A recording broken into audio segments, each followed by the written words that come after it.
ठट्टो district reporter Mohammad Shafiq जो कि हजूमशाही सिंधी शागिर्द तहरीक तरफ़ान हजूमशाही लॻ ॻोठ मंगर खान पलीजो में रसूल बख्श पलीजे साहब जी आख़िरी आराम गाह ते मुनक़द कयल 3 ॾींहनि जी वर्कशॉप जी पहिरीं ॾींहं ते मुख़्तलिफ़ मौज़ूअनि ते लेक्चरारनि लेक्चर ॾिना। प्रोफेसर राशिद दाऊद पोटे नौजवाननि जो जज़्बाती रिझाण जे मौज़ू ते लेक्चर ॾींदे चयो त जवानी नफ़्सियाती इल्म मुताबिक़ ज़िंदगी जी 8 ॾाकनि मां सभ खां हिसास ॾाके ते हूंदी आहे, जंहिंमें इंसानी जज़्बाती तरह तूफ़ाननि ऐं बहराननि जे दौर में हूंदो आहे। असांजे समाज में नौजवान जी वधंदड़ ख़ुदकशी नफ़्सियाती बीमारीअ जो वॾे में वॾो सबबु नफ़्सियाती इल्म बाबति ॼाण जी ग़ैर मौजूदगी आहे। सभिनी शागिर्दनि खे नफ़्सियाती इल्म पढ़णु घुरिजे।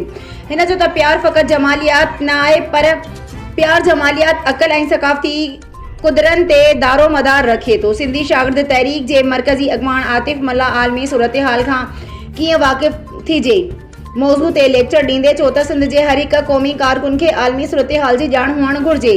अरगोननि, तरखाननि, तातारिन ऐं मोहम्मद बिन कासिम समेत समूरनि धारियुनि हमलावरनि सिंधियुनि जी आलमी सूरतहाल खां अणवाक़फ़ियत जो फ़ाइदो वरितो ऐं सिंध मथां हमला कया।